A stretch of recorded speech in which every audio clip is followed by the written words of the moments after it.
인생은 때로 우리가 감히 상상조차 할 수 없는 시련을 안겨주곤 합니다. 사랑하는 사람을 떠나보내는 고통, 그 깊은 슬픔은 겪어본 사람만이 알 수 있는 상처로 남습니다. 오늘 우리는 그 견딜 수 없는 고통을 무려 3번이나 겪어야만 했던 한 어머니와 그 곁을 묵묵히 지킨 한 남자의 이야기를 들어보려 합니다. 혹시 지금 비슷한 아픔을 겪고 계신 분이 있다면 이 이야기가 작은 위로와 살아갈 힘이 되어주기를 소망합니다. 만약 이 이야기가 당신의 마음에 울림을 준다면 조용히 공유 버튼을 눌러주세요. 당신의 작은 손길이 어딘가에서 홀로 아파하고 있을 또 다른 누군가에게 따뜻한 온기를 전하는 기적이 될 수 있습니다. 저희가 계속해서 이처럼 의미 있는 이야기를 전할 수 있도록 구독으로 함께 해주신다면 더 없는 힘이 될 것입니다. 그럼 한 남자의 담담한 고백으로 오늘의 이야기를 시작하겠습니다. 저는 제 삶에서 가장 사랑했던 사람들을 차례로 떠나보내야만 했던 신을 넘긴 한 남자입니다. 저는 어릴 적 부모님에게 버려져 외할머니 손에 자랐습니다. 할머니 말씀으로는 어머니께서 결혼도 전에 저를 가지셨고 어느 날 갓난아기였던 저를 대문 앞에 두고 떠나버렸다고 하셨습니다. 그 충격은 할머니께도 감당하기 힘든 슬픔이었지만 그럼에도 할머니는 온 마음으로 저를 품어주셨습니다. 어린 시절에는 그런 속사정도 모른 채 무뚝뚝하지만 깊었던 할머니의 사랑에 투정만 부렸습니다. 조금 철이 들고 나서야 할머니께서 저 하나를 키우기 위해 얼마나 고된 세월을 보내셨을지 깨닫고 죄송한 마음에 고개를 들 수 없었습니다. 할머니, 혹시 내가 귀찮거나 미운 적 없었어요? 엄마가 나 때문에 집을 나간 거잖아요. 아무리 손주라도 말 안 듣고 뗐으면 밉지. 근데 어쩌겠니? 내 새끼가 낳은 자식인데 내가 품어야지. 그래도 너, 내 엄마 너무 미워하지 마라. 널 이 세상에 낳아준 사람이니까. 너도 나중에 자식 낳고 살다 보면 그 마음 알게 될 게다.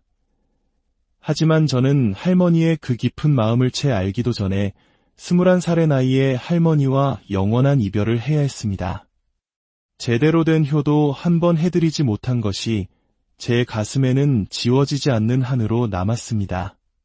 세상에 홀로 남겨졌다는 막막함, 기댈 곳 하나 없는 혈혈단신이 된 저는 무작정 고향을 떠나 도시로 향했습니다. 도시에서의 삶은 삭막했습니다. 저는 닥치는 대로 일하며 돈을 벌었고 누구에게도 마음을 열지 않았습니다. 괜히 정을 주었다가 또다시 잃게 될까봐 다시 혼자가 되는 것이 두려워 사람들과 늘 적당한 거리를 두었습니다. 제 스스로를 지키기 위한 저만의 방식이었습니다.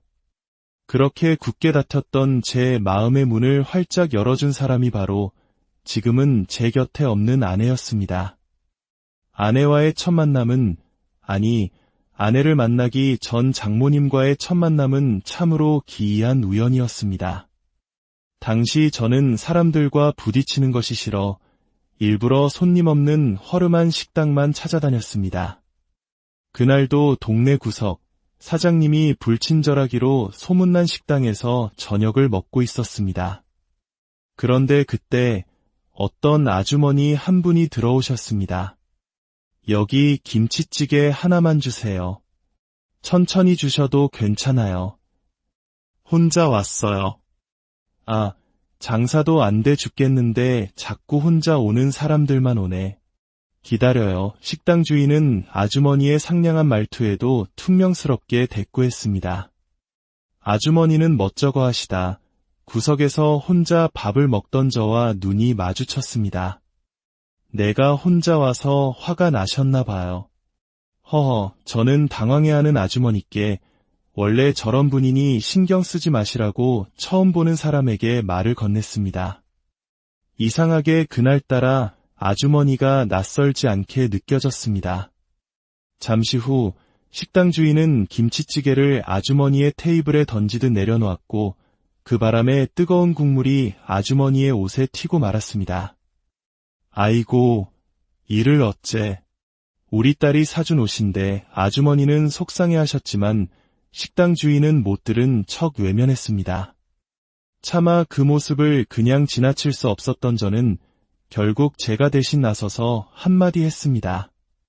사장님, 아까 서빙하시다 국물 튀게 하신 것 같은데요. 사과하셔야 하는 거 아닙니까?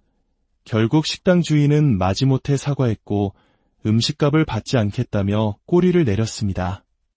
아주머니께서는 제게 연신 고맙다며 당신이 운영하는 족발집 명함이라며 꼭 한번 놀러오라고 신신당부하셨습니다. 그날의 작은 우연이 제 인생을 송두리째 바꿀 운명적인 만남이 될 줄은 그때는 상상조차 하지 못했습니다. 몇 달이 흘러 아주머니와의 기억이 잊혀갈 무렵 저는 예근 중 우연히 한 시장 앞을 지나게 되었습니다. 유독 손님들이 길게 줄을 선 족발집이 눈에 띄었는데 가게 앞에서 족발을 삶고 계신 사장님이 낯이 익었습니다. 바로 그 아주머니셨습니다. 아주머니도 저를 알아보시고는 무척이나 반가워하며 제 손을 이끌고 가게 안으로 데려가셨습니다. 아이고, 총각. 세상에 이렇게 다시 보네. 밥 안 먹었지? 들어와서 국수라도 한 그릇 하고 가. 아주머니는 제게 막국수와 족발, 보쌈까지 푸짐하게 차려주셨습니다. 그리고 잠시 후 가게 일을 돕고 있던 따님을 제게 소개해 주셨습니다. 그 사람이 바로 제 아내 효주였습니다. 그때 저희 엄마 도와주셔서 정말 감사드려요. 수줍게 웃으며 말하는 그녀의 모습에 저는 첫눈에 반하고 말았습니다. 그날 이후 저는 족발을 핑계로 매일같이 가게를 찾아갔고 퇴근 후 가게를 돕는 그녀와 마주치며 사랑을 키워나갔습니다. 그리고 마침내 인생 최대의 용기를 내어 그녀에게 고백했습니다. 사장님 족발도 정말 좋아하지만 효주 씨와 족발 말고 다른 음식도 먹어보고 싶습니다. 족발집 밖에서 따로 보고 싶어요. 저의 서툰 고백에 그녀는 환하게 웃으며 고개를 끄덕였습니다. 그렇게 우리의 인연은 운명이 되었습니다. 아주머님, 즉 장모님께서는 저희의 관계를 아시고 처음엔 놀라셨지만 이내 제 손을 꼭 잡아주시며 천의 고아인 저를 아들처럼 따뜻하게 품어주셨습니다. 결혼 후 저는 처음으로 가족이라는 울타리의 따뜻함을 느꼈습니다. 늘 화목하고 사랑이 넘치는 처가 식구들 틈에서 외롭게 자란 제 마음의 상처도 서서히 아물어갔습니다. 특히 장인어른과 형님, 즉 아내의 오빠는 사이가 각별하셨습니다. 두 분의 취미가 등산과 낚시로 같아 주말이면 늘 함께 다니셨고 저 역시 그 사이에 끼어 즐거운 시간을 보내곤 했습니다. 아이고, 요즘엔 우리 사위까지 껴서 아주 삼총사네, 삼총사야. 장모님은 그런 저희 셋을 보며 늘 흐뭇하게 웃으셨습니다.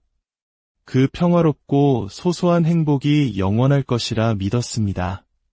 하지만 그 행복은 길지 않았습니다. 결혼 생활 8년 만에 저희 가족에게 첫 번째 비극이 찾아왔습니다. 그날은 장인어른과 형님, 그리고 제가 함께 내장산으로 단풍 구경을 가기로 약속한 날이었습니다. 그런데 이상하게도 그날 아침 저는 몸이 너무 좋지 않아 응급실에 갈 정도로 심하게 앓았습니다. 결국 저는 두 분께 함께 가지 못할 것 같다고 연락을 드렸습니다. 아이고, 몸이 안 좋다니 어쩌나. 우리 걱정 말고 푹 쉬게. 등산이야 다음에 또 가면 되지. 우리 삼총사 여행은 조만간 다시 날 잡세. 장인어른의 따뜻한 걱정이 담긴 그 통화가 두 분과의 마지막 대화가 될 줄은 꿈에도 몰랐습니다. 그날 오전 10시 45분 장모님께 걸려온 한 통의 전화는 청천벽력과도 같았습니다. 박서방, 큰일 났네. 자네 장인하고 우리 아들이 병원에 있다네. 사고가 났다는데. 나 무서워서 혼자 못 가겠네. 숨이 넘어갈 듯 우시는 장모님을 모시고 병원으로 달려갔을 때 저희를 기다리고 있던 것은 차갑게 식어버린 두 분의 모습이었습니다. 중앙선을 침범한 차량과의 정면 충돌 사고였습니다. 저는 빈소에 놓인 두 분의 영정사진을 보고도 현실이 믿기지 않았습니다. 사랑하는 남편과 아들을 한나란시에 잃은 장모님과 아버지와 오빠를 잃은 아내의 고통은 오죽했을까요? 장모님은 울다 실신하기를 반복하셨고 언제나 웃음이 가득했던 집안은 순식간에 풍비박산이 나버렸습니다. 그날 함께 가지 못했다는 죄책감, 제가 운전했더라면, 제가 그 자리에 있었더라면 하는 후회가 제 심장을 짓눌렀습니다. 깊은 슬픔 속에서도 남은 사람들은 살아야 했습니다. 아내는 회사를 그만두고 장모님과 함께 족발집을 지켰습니다. 하지만 장모님은 점점 말을 잃고 눈빛의 초점마저 사라졌습니다. 결국 저희 부부는 그런 장모님을 혼자 둘 수 없어 집으로 모시고 함께 살기 시작했습니다. 어린 손주들의 재롱이 그나마 장모님께 작은 웃음을 찾아주었습니다. 7살, 5살배기 아이들은 우는 할머니에게 서툰 손길로 등을 두드려주며 위로했고 장모님은 그런 아이들을 보며 겨우 기운을 차리셨습니다. 아이고, 내 강아지들, 너희들을 봐서라도 할미가 힘내야지. 그럼 장모님은 족발집을 아내에게 맡기고 집에서 손주들을 돌보는 것을 낙으로 삼으셨습니다. 가게 일손이 부족해지자 결국 저도 회사를 그만두고 아내와 함께 족발집을 운영하게 되었습니다. 가게는 여전히 손님들로 붐볐습니다. 오랜 단골 손님들의 따뜻한 위로와 격려 덕분에 저희 가족은 조금씩 상처를 회복하며 다시 일어설 수 있었습니다. 그렇게 7년의 세월이 흘렀습니다. 꽤 오랜 시간 우리는 서로를 의지하며 상처를 보듬고 살아왔습니다. 하지만 하늘은 너무나도 무심했습니다. 저희 가족에게 닥친 비극은 아직 끝나지 않았습니다.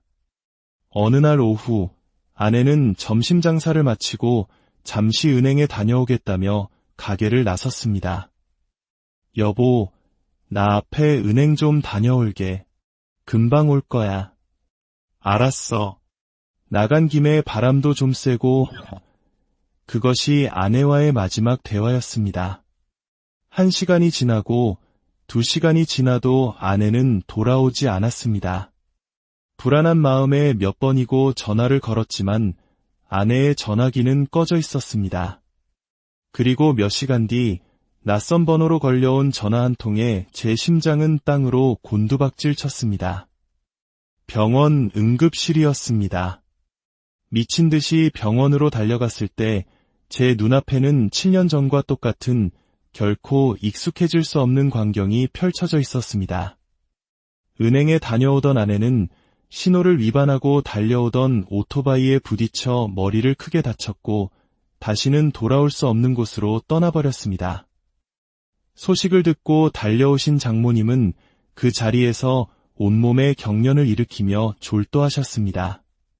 남편, 아들, 그리고 이제는 딸까지 사랑하는 가족 셋을 모두 떠나보낸 어머니의 슬픔을 어찌 말로 다 표현할 수 있을까요? 아내의 장례식은 어떻게 치렀는지 기억나지 않습니다. 장모님은 병원에 입원해 장례식장에도 오지 못할 만큼 망가져버리셨고 저 역시 제정신이 아니었습니다. 장례가 끝나고 저는 가게 문도 닫은 채 집에 틀어박혀 아내를 그리워하며 폐인처럼 지냈습니다. 그때 병원에 계신 장모님께 문자 한 통이 도착했습니다. 박서방, 그동안 고생 많았네.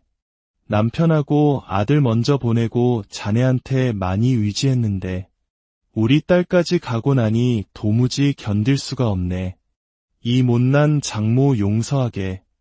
나도 이제 그만 따라가려 하네. 우리 손주들 잘 키워주고 부디 건강하게 잘 살게. 사랑하네. 내 사위 문자를 본 순간 머릿속이 하얘졌습니다. 저는 곧바로 경찰에 신고했고 이치 추적 끝에 장모님을 찾았다는 연락을 받았습니다. 장모님은 장인어른과 함께 자랐다는 고향 마을의 깊은 산 중턱에서 발견되었습니다. 파출소에서 고개를 푹 숙이고 계신 장모님을 보자 저는 참았던 감정이 폭발해 버렸습니다. 장모님, 대체 저한테 왜 이러세요? 저도 장인어른 잃고 형님 잃고 아내까지 잃었어요. 근데 장모님마저 저를 떠나시겠다고요? 저한테 너무하신 거 아닙니까? 제 울부짖음에 장모님은 소리도 내지 못하고 어깨를 떨며 우셨습니다. 미안하네, 박서방. 정말 미안해. 독하게 마음먹고 갔는데 막상 그 순간이 오니 무서웠네. 내가 살아서 뭐 하겠나. 내가 다 데리고 간 것 같아서.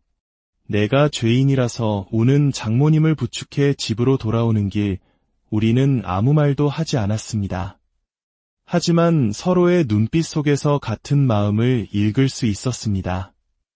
남겨진 우리가 서로를 지켜주어야 한다는 것. 먼저 떠난 가족들을 위해서라도 우리는 어떻게든 살아가야 한다는 것을 말입니다. 그 후로 많은 시간이 흘렀습니다. 저와 장모님은 여전히 함께 살고 있습니다. 저희는 이제 장모와 사위 관계를 넘어 세상에 단둘뿐인 동지가 되었습니다. 함께 족발집을 다시 열었고 함께 아이들을 키우고 함께 먼저 떠난 가족들을 그리워하며 하루하루를 살아가고 있습니다. 슬픔이 완전히 사라지진 않았습니다. 문득문득 찾아오는 그리움에 가슴이 미어지기도 합니다. 하지만 저희는 더 이상 주저앉아 울고만 있지 않습니다. 저희에게 남겨진 삶을 먼저 간 가족들의 몫까지 열심히 살아내는 것, 그것이 남겨진 저희가 할 수 있는 최선의 사랑임을 알기 때문입니다.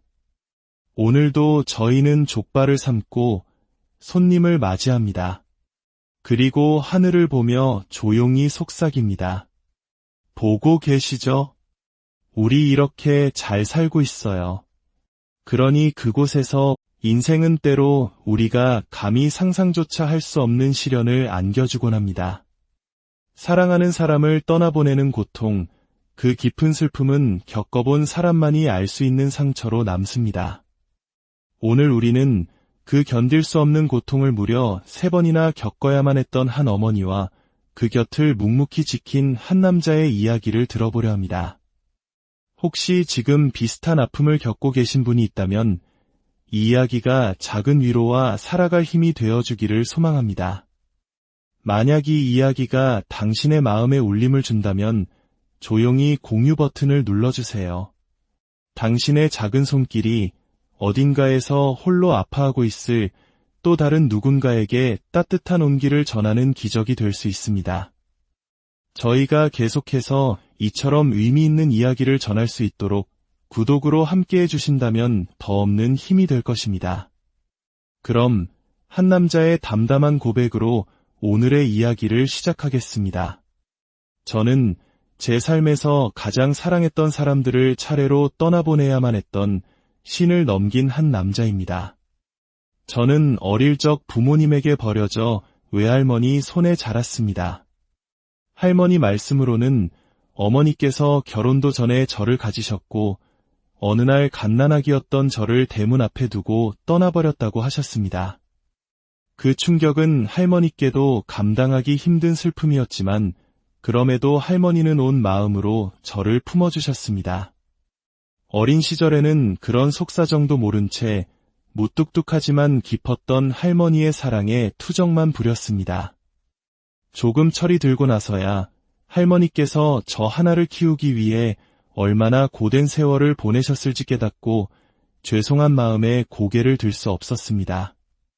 할머니, 혹시 내가 귀찮거나 미운 적 없었어요? 엄마가 나 때문에 집을 나간 거잖아요. 아무리 손주라도 말 안 듣고 뗐으면 밉지. 근데 어쩌겠니. 내 새끼가 낳은 자식인데 내가 품어야지. 그래도 너, 내 엄마 너무 미워하지 마라. 널 이 세상에 낳아준 사람이니까. 너도 나중에 자식 낳고 살다 보면 그 마음 알게 될 게다. 하지만 저는 할머니의 그 깊은 마음을 채 알기도 전에 21살의 나이에 할머니와 영원한 이별을 해야 했습니다. 제대로 된 효도 한 번 해드리지 못한 것이 제 가슴에는 지워지지 않는 한으로 남았습니다. 세상에 홀로 남겨졌다는 막막함, 기댈 곳 하나 없는 혈혈단신이 된 저는 무작정 고향을 떠나 도시로 향했습니다. 도시에서의 삶은 삭막했습니다. 저는 닥치는 대로 일하며 돈을 벌었고 누구에게도 마음을 열지 않았습니다. 괜히 정을 주었다가 또다시 잃게 될까봐 다시 혼자가 되는 것이 두려워 사람들과 늘 적당한 거리를 두었습니다. 제 스스로를 지키기 위한 저만의 방식이었습니다. 그렇게 굳게 닫혔던 제 마음의 문을 활짝 열어준 사람이 바로 지금은 제 곁에 없는 아내였습니다. 아내와의 첫 만남은, 아니, 아내를 만나기 전 장모님과의 첫 만남은 참으로 기이한 우연이었습니다. 당시 저는 사람들과 부딪히는 것이 싫어 일부러 손님 없는 허름한 식당만 찾아다녔습니다. 그날도 동네 구석, 사장님이 불친절하기로 소문난 식당에서 저녁을 먹고 있었습니다. 그런데 그때 어떤 아주머니 한 분이 들어오셨습니다. 여기 김치찌개 하나만 주세요. 천천히 주셔도 괜찮아요. 혼자 왔어요. 아, 장사도 안 돼 죽겠는데 자꾸 혼자 오는 사람들만 오네. 기다려요. 식당 주인은 아주머니의 상냥한 말투에도 퉁명스럽게 대꾸했습니다. 아주머니는 멋쩍어 하시다 구석에서 혼자 밥을 먹던 저와 눈이 마주쳤습니다. 내가 혼자 와서 화가 나셨나 봐요.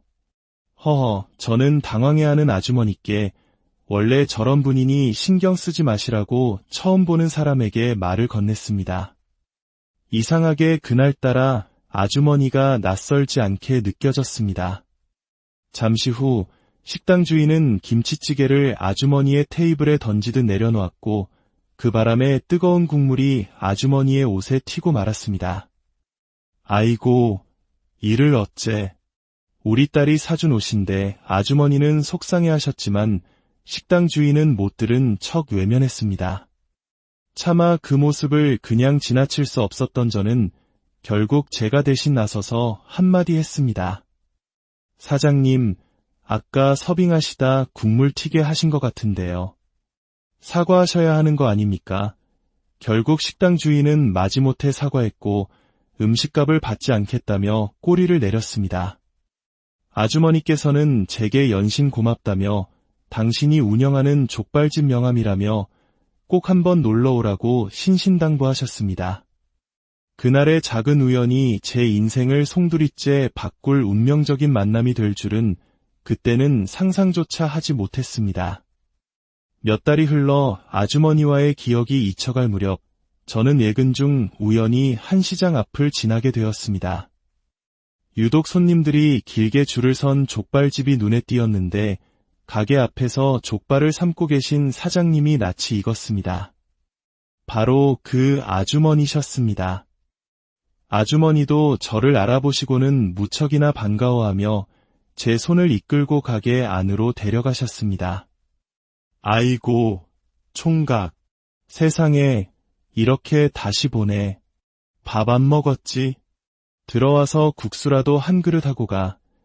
아주머니는 제게 막국수와 족발, 보쌈까지 푸짐하게 차려주셨습니다. 그리고 잠시 후 가게 일을 돕고 있던 따님을 제게 소개해 주셨습니다. 그 사람이 바로 제 아내, 효주였습니다. 그때 저희 엄마 도와주셔서 정말 감사드려요. 수줍게 웃으며 말하는 그녀의 모습에 저는 첫눈에 반하고 말았습니다. 그날 이후 저는 족발을 핑계로 매일같이 가게를 찾아갔고 퇴근 후 가게를 돕는 그녀와 마주치며 사랑을 키워나갔습니다. 그리고 마침내 인생 최대의 용기를 내어 그녀에게 고백했습니다.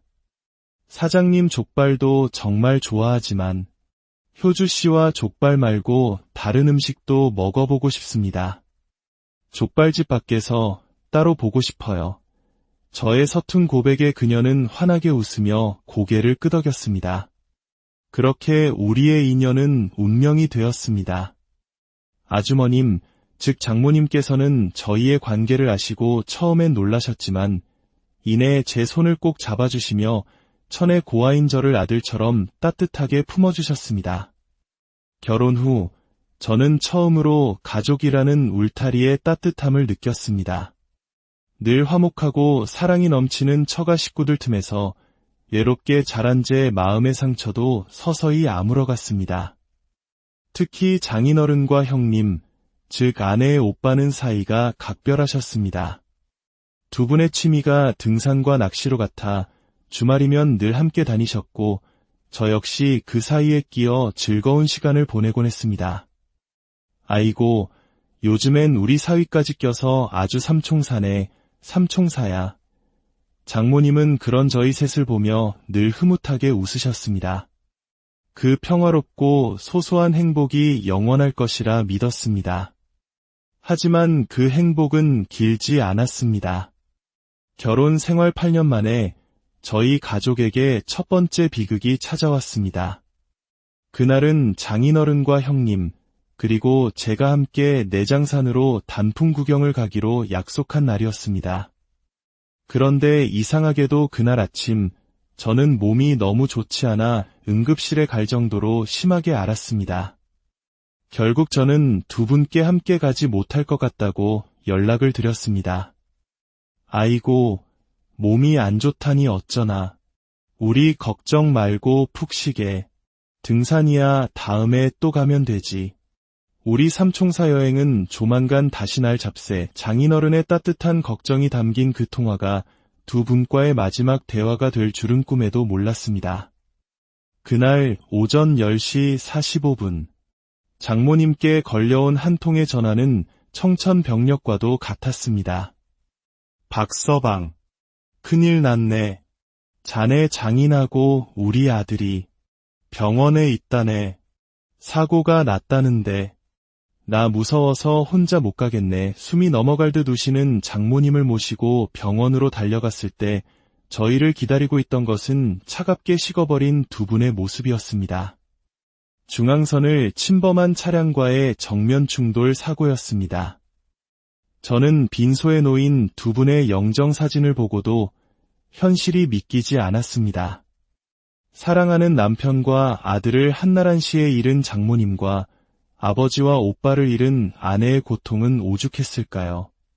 장모님은 울다 실신하기를 반복하셨고 언제나 웃음이 가득했던 집안은 순식간에 풍비박산이 나버렸습니다. 그날 함께 가지 못했다는 죄책감, 제가 운전했더라면, 제가 그 자리에 있었더라면 하는 후회가 제 심장을 짓눌렀습니다. 깊은 슬픔 속에서도 남은 사람들은 살아야 했습니다. 아내는 회사를 그만두고 장모님과 함께 족발집을 지켰습니다. 하지만 장모님은 점점 말을 잃고 눈빛의 초점마저 사라졌습니다. 결국 저희 부부는 그런 장모님을 혼자 둘 수 없어 집으로 모시고 함께 살기 시작했습니다. 어린 손주들의 재롱이 그나마 장모님께 작은 웃음을 찾아주었습니다. 7살, 5살배기 아이들은 우는 할머니에게 서툰 손길로 등을 두드려주며 위로했고 장모님은 그런 아이들을 보며 겨우 기운을 차리셨습니다. 아이고, 내 강아지들, 너희들을 봐서라도 할미가 힘내야지. 그럼 장모님은 족발집을 아내에게 맡기고 집에서 손주들을 돌보는 것을 낙으로 삼으셨습니다. 가게 일손이 부족해지자 결국 저도 회사를 그만두고 아내와 함께 족발집을 운영하게 되었습니다. 가게는 여전히 손님들로 붐볐습니다. 오랜 단골 손님들의 따뜻한 위로와 격려 덕분에 저희 가족은 조금씩 상처를 회복하며 다시 일어설 수 있었습니다. 그렇게 7년의 세월이 흘렀습니다. 꽤 오랜 시간 우리는 서로를 의지하며 상처를 보듬고 살아왔습니다. 하지만 하늘은 너무나도 무심했습니다. 저희 가족에게 닥친 비극은 아직 끝나지 않았습니다. 어느 날 오후, 아내는 점심 장사를 마치고 잠시 은행에 다녀오겠다며 가게를 나섰습니다. 여보, 나 앞에 은행 좀 다녀올게. 금방 올 거야. 알았어. 나간 김에 바람도 좀 쐬고. 그것이 아내와의 마지막 대화였습니다. 1시간이 지나고 2시간이 지나도 아내는 돌아오지 않았습니다. 불안한 마음에 몇 번이고 전화를 걸었지만 아내의 전화기는 꺼져 있었습니다. 그리고 몇 시간 뒤 낯선 번호로 걸려온 전화 한 통에 제 심장은 땅으로 곤두박질 쳤습니다. 병원 응급실이었습니다. 미친 듯이 병원으로 달려갔을 때 제 눈앞에는 7년 전과 똑같은 결코 익숙해질 수 없는 광경이 펼쳐져 있었습니다. 은행에 다녀오던 아내는 신호를 위반하고 달려오던 오토바이에 부딪혀 머리를 크게 다쳤고 다시는 돌아올 수 없는 곳으로 떠나버렸습니다. 소식을 듣고 달려오신 장모님은 그 자리에서 온몸에 경련을 일으키며 졸도하셨습니다. 남편, 아들, 그리고 이제는 딸까지 사랑하는 가족 셋을 모두 떠나보낸 어머니의 슬픔을 어찌 말로 다 표현할 수 있을까요? 아내의 장례식은 어떻게 치렀는지 기억나지 않습니다. 장모님은 병원에 입원해 장례식장에도 오지 못할 만큼 망가져버리셨고 저 역시 제정신이 아니었습니다. 장례가 끝나고 저는 가게 문도 닫은 채 집에 틀어박혀 아내를 그리워하며 폐인처럼 지냈습니다. 그때 병원에 계신 장모님께 문자 한 통이 도착했습니다. 박서방, 그동안 고생 많았네. 남편하고 아들 먼저 보내고 자네한테 많이 의지했는데 우리 딸까지 가고 나니 도무지 견딜 수가 없네. 이 못난 장모 용서하게. 나도 이제 그만 따라가려 하네. 우리 손주들 잘 키워주고 부디 건강하게 잘 살게. 사랑하네. 내 사위 문자를 본 순간 머릿속이 하얘졌습니다. 저는 곧바로 경찰에 신고했고 이치 추적 끝에 장모님을 찾았다는 연락을 받았습니다. 장모님은 장인어른과 함께 자랐다는 고향 마을의 깊은 산 중턱에서 발견되었습니다. 파출소에서 고개를 푹 숙이고 계신 장모님을 보자 저는 참았던 감정이 폭발해 버렸습니다. 장모님, 대체 저한테 왜 이러세요? 저도 장인어른 잃고 형님 잃고 아내까지 잃었어요. 근데 장모님마저 저를 떠나시겠다고요? 저한테 너무하신 거 아닙니까? 제 울부짖음에 장모님은 소리도 내지 못하고 어깨를 떨며 우셨습니다. 미안하네, 박서방. 정말 미안해. 독하게 마음먹고 갔는데 막상 그 순간이 오니 무서웠네. 내가 살아서 뭐 하겠나. 내가 다 데리고 간 것 같아서. 내가 죄인이라서 우는 장모님을 부축해 집으로 돌아오는 길 우리는 아무 말도 하지 않았습니다. 하지만 서로의 눈빛 속에서 같은 마음을 읽을 수 있었습니다. 남겨진 우리가 서로를 지켜주어야 한다는 것. 먼저 떠난 가족들을 위해서라도 우리는 어떻게든 살아가야 한다는 것을 말입니다. 그 후로 많은 시간이 흘렀습니다. 저와 장모님은 여전히 함께 살고 있습니다. 저희는 이제 장모와 사위 관계를 넘어 세상에 단둘뿐인 동지가 되었습니다. 함께 족발집을 다시 열었고 함께 아이들을 키우고 함께 먼저 떠난 가족들을 그리워하며 하루하루를 살아가고 있습니다. 슬픔이 완전히 사라지진 않았습니다. 문득문득 찾아오는 그리움에 가슴이 미어지기도 합니다. 하지만 저희는 더 이상 주저앉아 울고만 있지 않습니다. 저희에게 남겨진 삶을 먼저 간 가족들의 몫까지 열심히 살아내는 것. 그것이 남겨진 저희가 할 수 있는 최선의 사랑임을 알기 때문입니다. 오늘도 저희는 족발을 삶고 손님을 맞이합니다.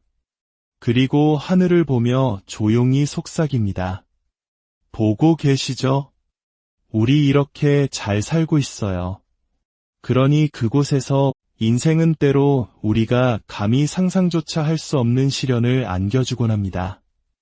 사랑하는 사람을 떠나보내는 고통, 그 깊은 슬픔은 겪어본 사람만이 알 수 있는 상처로 남습니다. 오늘 우리는 그 견딜 수 없는 고통을 무려 3번이나 겪어야만 했던 한 어머니와 그 곁을 묵묵히 지킨 한 남자의 이야기를 들어보려 합니다. 혹시 지금 비슷한 아픔을 겪고 계신 분이 있다면 이 이야기가 작은 위로와 살아갈 힘이 되어주기를 소망합니다. 만약 이 이야기가 당신의 마음에 울림을 준다면 조용히 공유 버튼을 눌러주세요. 당신의 작은 손길이 어딘가에서 홀로 아파하고 있을 또 다른 누군가에게 따뜻한 온기를 전하는 기적이 될 수 있습니다. 저희가 계속해서 이처럼 의미 있는 이야기를 전할 수 있도록 구독으로 함께해 주신다면 더 없는 힘이 될 것입니다. 그럼 한 남자의 담담한 고백으로 오늘의 이야기를 시작하겠습니다. 저는 제 삶에서 가장 사랑했던 사람들을 차례로 떠나보내야만 했던 신을 넘긴 한 남자입니다. 저는 어릴 적 부모님에게 버려져 외할머니 손에 자랐습니다. 할머니 말씀으로는 어머니께서 결혼도 전에 저를 가지셨고 어느 날 갓난아기였던 저를 대문 앞에 두고 떠나버렸다고 하셨습니다. 그 충격은 할머니께도 감당하기 힘든 슬픔이었지만 그럼에도 할머니는 온 마음으로 저를 품어주셨습니다. 어린 시절에는 그런 속사정도 모른 채 무뚝뚝하지만 깊었던 할머니의 사랑에 투정만 부렸습니다. 조금 철이 들고 나서야 할머니께서 저 하나를 키우기 위해 얼마나 고된 세월을 보내셨을지 깨닫고 죄송한 마음에 고개를 들 수 없었습니다. 할머니, 혹시 내가 귀찮거나 미운 적 없었어요? 엄마가 나 때문에 집을 나간 거잖아요. 아무리 손주라도 말 안 듣고 뗐으면 밉지. 근데 어쩌겠니? 내 새끼가 낳은 자식인데 내가 품어야지. 그래도 너, 내 엄마 너무 미워하지 마라. 널 이 세상에 낳아준 사람이니까. 너도 나중에 자식 낳고 살다 보면 그 마음 알게 될 게다. 하지만 저는 할머니의 그 깊은 마음을 채 알기도 전에 21살의 나이에 할머니와 영원한 이별을 해야 했습니다. 제대로 된 효도 한 번 해드리지 못한 것이 제 가슴에는 지워지지 않는 한으로 남았습니다. 세상에 홀로 남겨졌다는 막막함, 기댈 곳 하나 없는 혈혈단신이 된 저는 무작정 고향을 떠나 도시로 향했습니다.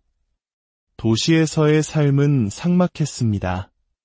저는 닥치는 대로 일하며 돈을 벌었고 누구에게도 마음을 열지 않았습니다. 괜히 정을 주었다가 또다시 잃게 될까봐 다시 혼자가 되는 것이 두려워 사람들과 늘 적당한 거리를 두었습니다. 제 스스로를 지키기 위한 저만의 방식이었습니다.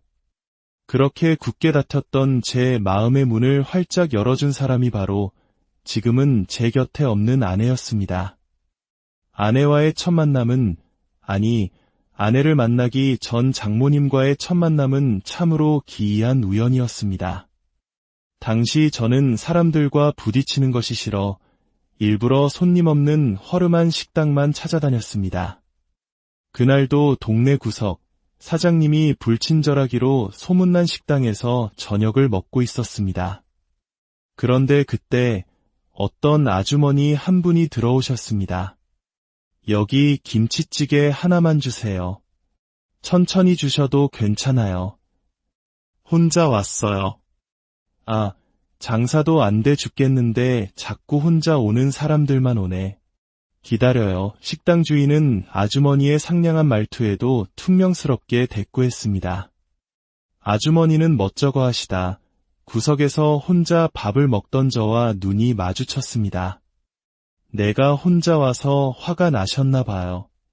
허허, 저는 당황해하는 아주머니께 원래 저런 분이니 신경 쓰지 마시라고 처음 보는 사람에게 말을 건넸습니다.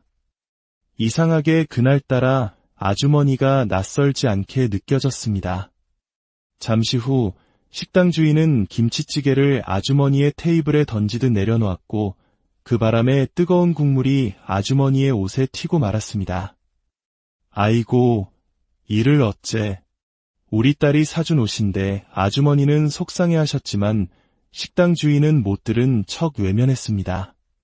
차마 그 모습을 그냥 지나칠 수 없었던 저는 결국 제가 대신 나서서 한마디 했습니다.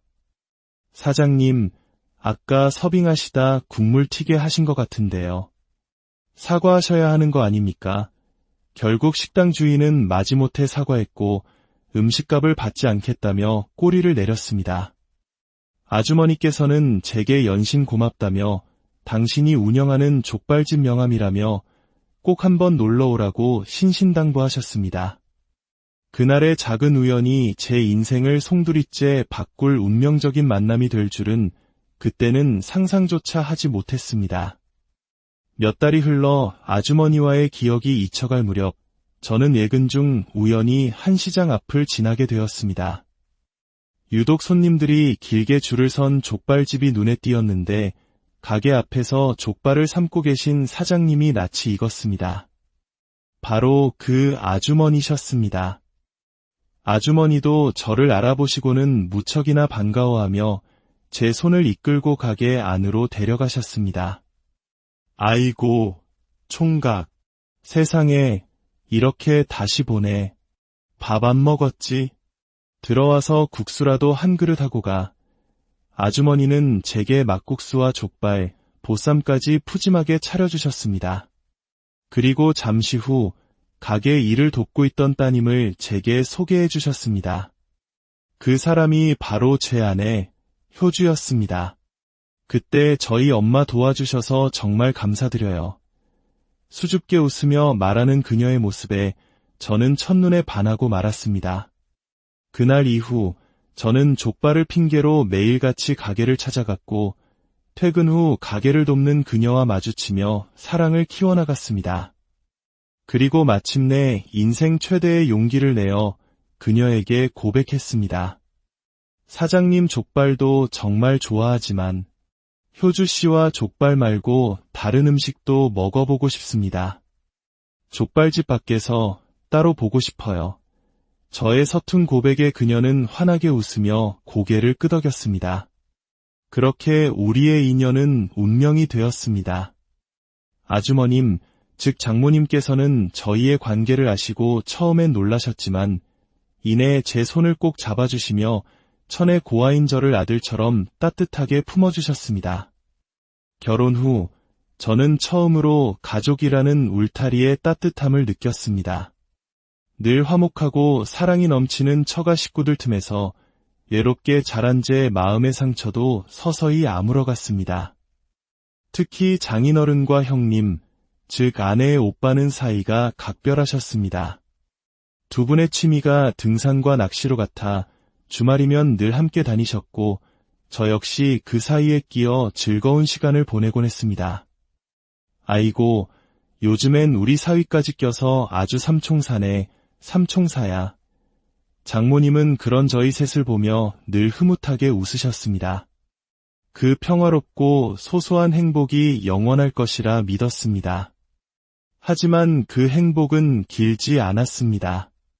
결혼 생활 8년 만에 저희 가족에게 첫 번째 비극이 찾아왔습니다. 그날은 장인어른과 형님, 그리고 제가 함께 내장산으로 단풍 구경을 가기로 약속한 날이었습니다. 그런데 이상하게도 그날 아침 저는 몸이 너무 좋지 않아 응급실에 갈 정도로 심하게 앓았습니다. 결국 저는 두 분께 함께 가지 못할 것 같다고 연락을 드렸습니다. 아이고, 몸이 안 좋다니 어쩌나. 우리 걱정 말고 푹 쉬게. 등산이야 다음에 또 가면 되지. 우리 삼총사 여행은 조만간 다시 날 잡세. 장인어른의 따뜻한 걱정이 담긴 그 통화가 두 분과의 마지막 대화가 될 줄은 꿈에도 몰랐습니다. 그날 오전 10시 45분 장모님께 걸려온 한 통의 전화는 청천벽력과도 같았습니다. 박서방, 큰일 났네. 자네 장인하고 우리 아들이 병원에 있다네. 사고가 났다는데. 나 무서워서 혼자 못 가겠네. 숨이 넘어갈 듯 우시는 장모님을 모시고 병원으로 달려갔을 때 저희를 기다리고 있던 것은 차갑게 식어버린 두 분의 모습이었습니다. 중앙선을 침범한 차량과의 정면 충돌 사고였습니다. 저는 빈소에 놓인 두 분의 영정사진을 보고도 현실이 믿기지 않았습니다. 사랑하는 남편과 아들을 한나란시에 잃은 장모님과 아버지와 오빠를 잃은 아내의 고통은 오죽했을까요? 장모님은 울다 실신하기를 반복하셨고 언제나 웃음이 가득했던 집안은 순식간에 풍비박산이 나버렸습니다. 그날 함께 가지 못했다는 죄책감, 제가 운전했더라면, 제가 그 자리에 있었더라면 하는 후회가 제 심장을 짓눌렀습니다. 깊은 슬픔 속에서도 남은 사람들은 살아야 했습니다. 아내는 회사를 그만두고 장모님과 함께 족발집을 지켰습니다. 하지만 장모님은 점점 말을 잃고 눈빛의 초점마저 사라졌습니다. 결국 저희 부부는 그런 장모님을 혼자 둘 수 없어 집으로 모시고 함께 살기 시작했습니다. 어린 손주들의 재롱이 그나마 장모님께 작은 웃음을 찾아주었습니다. 7살, 5살 배기 아이들은 우는 할머니에게 서툰 손길로 등을 두드려주며 위로했고 장모님은 그런 아이들을 보며 겨우 기운을 차리셨습니다. 아이고, 내 강아지들, 너희들을 봐서라도 할미가 힘내야지. 그럼 장모님은 족발집을 아내에게 맡기고 집에서 손주들을 돌보는 것을 낙으로 삼으셨습니다. 가게 일손이 부족해지자 결국 저도 회사를 그만두고 아내와 함께 족발집을 운영하게 되었습니다. 가게는 여전히 손님들로 붐볐습니다. 오랜 단골 손님들의 따뜻한 위로와 격려 덕분에 저희 가족은 조금씩 상처를 회복하며 다시 일어설 수 있었습니다. 그렇게 7년의 세월이 흘렀습니다. 꽤 오랜 시간 우리는 서로를 의지하며 상처를 보듬고 살아왔습니다. 하지만 하늘은 너무나도 무심했습니다. 저희 가족에게 닥친 비극은 아직 끝나지 않았습니다. 어느 날 오후 아내는 점심 장사를 마치고 잠시 은행에 다녀오겠다며 가게를 나섰습니다. 여보, 나 앞에 은행 좀 다녀올게. 금방 올 거야. 알았어. 나간 김에 바람도 좀 쐬고. 그것이 아내와의 마지막 대화였습니다. 1시간이 지나고 2시간이 지나도 아내는 돌아오지 않았습니다. 불안한 마음에 몇 번이고 전화를 걸었지만 아내의 전화기는 꺼져 있었습니다. 그리고 몇 시간 뒤 낯선 번호로 걸려온 전화 한 통에 제 심장은 땅으로 곤두박질 쳤습니다. 병원 응급실이었습니다. 미친 듯이 병원으로 달려갔을 때 제 눈앞에는 7년 전과 똑같은 결코 익숙해질 수 없는 광경이 펼쳐져 있었습니다. 은행에 다녀오던 아내는 신호를 위반하고 달려오던 오토바이에 부딪혀 머리를 크게 다쳤고 다시는 돌아올 수 없는 곳으로 떠나버렸습니다. 소식을 듣고 달려오신 장모님은 그 자리에서 온몸에 경련을 일으키며 졸도하셨습니다. 남편, 아들, 그리고 이제는 딸까지 사랑하는 가족 셋을 모두 떠나보낸 어머니의 슬픔을 어찌 말로 다 표현할 수 있을까요? 아내의 장례식은 어떻게 치렀는지 기억나지 않습니다. 장모님은 병원에 입원해 장례식장에도 오지 못할 만큼 망가져버리셨고 저 역시 제정신이 아니었습니다. 장례가 끝나고 저는 가게 문도 닫은 채 집에 틀어박혀 아내를 그리워하며 폐인처럼 지냈습니다. 그때 병원에 계신 장모님께 문자 한 통이 도착했습니다. 박서방, 그동안 고생 많았네. 남편하고 아들 먼저 보내고 자네한테 많이 의지했는데 우리 딸까지 가고 나니 도무지 견딜 수가 없네. 이 못난 장모 용서하게. 나도 이제 그만 따라가려 하네. 우리 손주들 잘 키워주고 부디 건강하게 잘 살게. 사랑하네. 내 사위 문자를 본 순간 머릿속이 하얘졌습니다. 저는 곧바로 경찰에 신고했고 이치 추적 끝에 장모님을 찾았다는 연락을 받았습니다. 장모님은 장인어른과 함께 자랐다는 고향 마을의 깊은 산 중턱에서 발견되었습니다. 파출소에서 고개를 푹 숙이고 계신 장모님을 보자 저는 참았던 감정이 폭발해 버렸습니다. 장모님, 대체 저한테 왜 이러세요? 저도 장인어른 잃고 형님 잃고 아내까지 잃었어요. 근데 장모님마저 저를 떠나시겠다고요? 저한테 너무하신 거 아닙니까? 제 울부짖음에 장모님은 소리도 내지 못하고 어깨를 떨며 우셨습니다. 미안하네, 박서방. 정말 미안해. 독하게 마음먹고 갔는데 막상 그 순간이 오니 무서웠네. 내가 살아서 뭐 하겠나. 내가 다 데리고 간 것 같아서.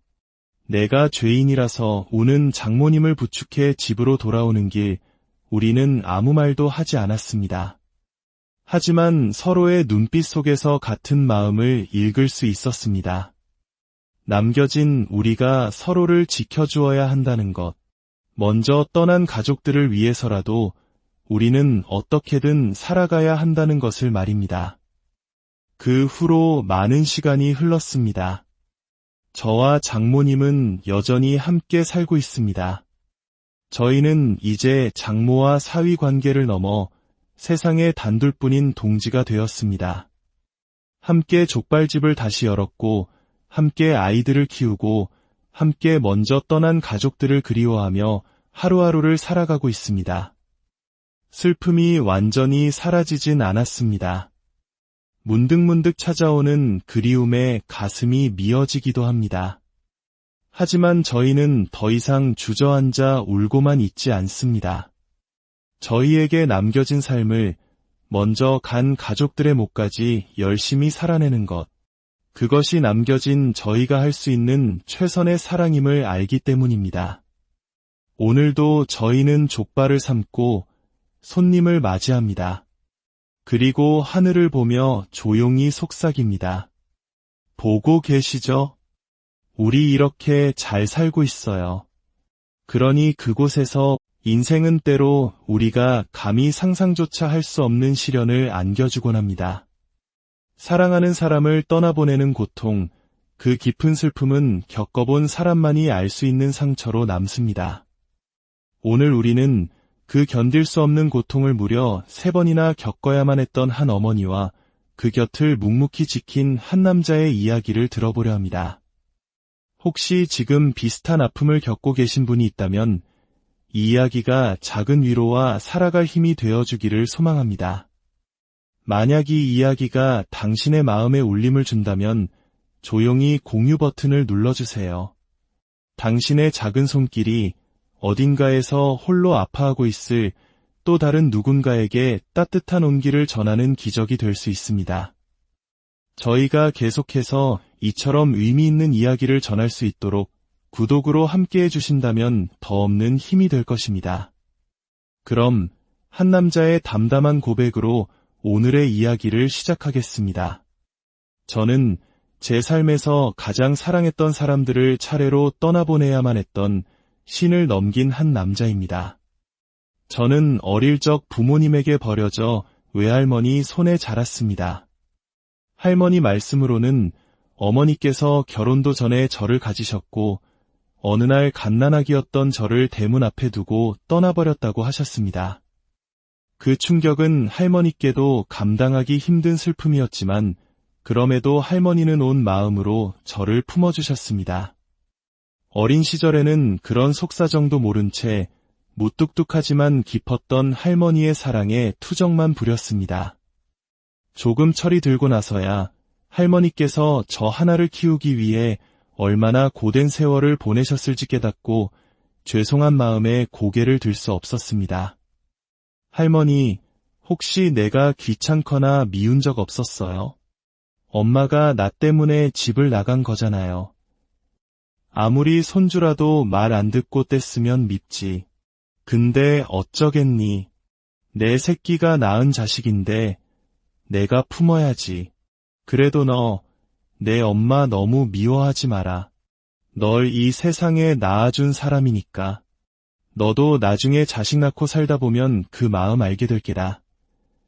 하지만 저는 할머니의 그 깊은 마음을 채 알기도 전에 21살의 나이에 할머니와 영원한 이별을 해야 했습니다. 제대로 된 효도 한 번 해드리지 못한 것이 제 가슴에는 지워지지 않는 한으로 남았습니다. 세상에 홀로 남겨졌다는 막막함, 기댈 곳 하나 없는 혈혈단신이 된 저는 무작정 고향을 떠나 도시로 향했습니다. 도시에서의 삶은 삭막했습니다. 저는 닥치는 대로 일하며 돈을 벌었고 누구에게도 마음을 열지 않았습니다. 괜히 정을 주었다가 또다시 잃게 될까봐 다시 혼자가 되는 것이 두려워 사람들과 늘 적당한 거리를 두었습니다. 제 스스로를 지키기 위한 저만의 방식이었습니다. 그렇게 굳게 닫혔던 제 마음의 문을 활짝 열어준 사람이 바로 지금은 제 곁에 없는 아내였습니다. 아내와의 첫 만남은, 아니, 아내를 만나기 전 장모님과의 첫 만남은 참으로 기이한 우연이었습니다. 당시 저는 사람들과 부딪히는 것이 싫어 일부러 손님 없는 허름한 식당만 찾아다녔습니다.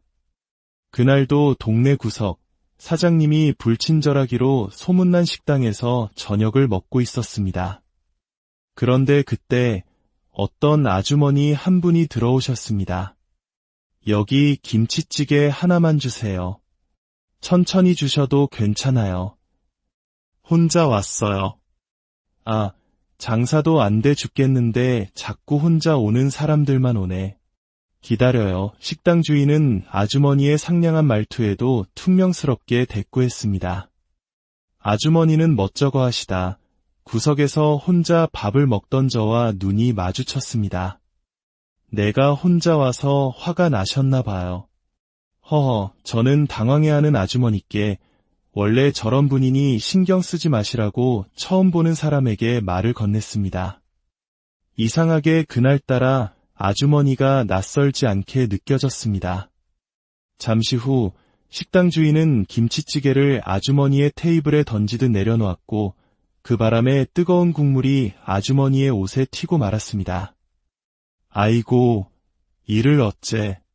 우리 딸이 사준 옷인데 아주머니는 속상해하셨지만 식당 주인은 못 들은 척 외면했습니다. 차마 그 모습을 그냥 지나칠 수 없었던 저는 결국 제가 대신 나서서 한마디 했습니다. 사장님, 아까 서빙하시다 국물 튀게 하신 것 같은데요. 사과하셔야 하는 거 아닙니까? 결국 식당 주인은 마지못해 사과했고 음식값을 받지 않겠다며 꼬리를 내렸습니다. 아주머니께서는 제게 연신 고맙다며 당신이 운영하는 족발집 명함이라며 꼭 한번 놀러오라고 신신당부하셨습니다. 그날의 작은 우연이 제 인생을 송두리째 바꿀 운명적인 만남이 될 줄은 그때는 상상조차 하지 못했습니다. 몇 달이 흘러 아주머니와의 기억이 잊혀갈 무렵 저는 예근 중 우연히 한 시장 앞을 지나게 되었습니다. 유독 손님들이 길게 줄을 선 족발집이 눈에 띄었는데 가게 앞에서 족발을 삶고 계신 사장님이 낯이 익었습니다. 바로 그 아주머니셨습니다. 아주머니도 저를 알아보시고는 무척이나 반가워하며 제 손을 이끌고 가게 안으로 데려가셨습니다. 아이고, 총각, 세상에 이렇게 다시 보네. 밥 안 먹었지? 들어와서 국수라도 한 그릇 하고 가. 아주머니는 제게 막국수와 족발, 보쌈까지 푸짐하게 차려주셨습니다. 그리고 잠시 후 가게 일을 돕고 있던 따님을 제게 소개해 주셨습니다. 그 사람이 바로 제 아내, 효주였습니다. 그때 저희 엄마 도와주셔서 정말 감사드려요. 수줍게 웃으며 말하는 그녀의 모습에 저는 첫눈에 반하고 말았습니다. 그날 이후 저는 족발을 핑계로 매일같이 가게를 찾아갔고 퇴근 후 가게를 돕는 그녀와 마주치며 사랑을 키워나갔습니다. 그리고 마침내 인생 최대의 용기를 내어 그녀에게 고백했습니다. 사장님